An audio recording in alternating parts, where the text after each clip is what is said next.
কোপার শ্রেষ্ঠত্ব লড়াইয়ে মাঠে নামবে আর্জেন্টিনা বনাম কলম্বিয়া। শ্রেষ্ঠত্বের মুকুট পরার জন্য দুদলই উদ্গ্রীব।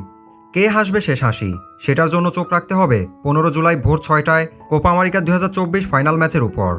শিরোপা জয়ের জন্য দুদলেরই পরিকল্পনা শেষ নেই। একদিকে প্রতিপক্ষ বুঝে মাইন্ড গেম খেলা লিওনেল স্কালোনির আর্জেন্টিনা, অন্যদিকে গাজোয়ারি ফুটবল খেলা কলম্বিয়া। ইতোমধ্যে ডিফেন্ডিং চ্যাম্পিয়ন আর্জেন্টিনাকে ফাইনালে রুখে দেওয়ার জন্য নানা রকম ছক কষায় ব্যস্ত Colombia federation. Colombia coach Nestor Lorenzo বলেন, মেসিবিহীন আর্জেন্টিনাকে আমরা দুর্বলই মনে করছি। আমাদের দলও শক্তিশালী দল, আমি মনে করি জয় আমাদেরই হবে।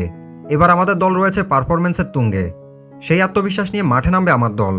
24 বছর পর আমার দল ফাইনালে, যদিও আর্জেন্টিনা কঠিন প্রতিপক্ষ, তারপর আমরা আর্জেন্টিনাকে রুখে দেওয়ার জন্য সর্বোচ্চ চেষ্টা করব।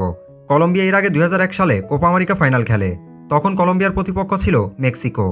সেই ম্যাচে মেক্সিকোকে হারিয়ে কোপা শিরোপা জিতে কলম্বিয়া। ঠিক 24 বছর পর আবারও ফাইনালে কলম্বিয়া, তবে এবার তাদের প্রতিপক্ষ আর্জেন্টিনা। আর্জেন্টিনাকে ডমিনেট করা কলম্বিয়ার জন্য যদিও কষ্টসাধ্য ব্যাপার, তারপরও কলম্বিয়া এই সুযোগ মিস করতে চাইবে না।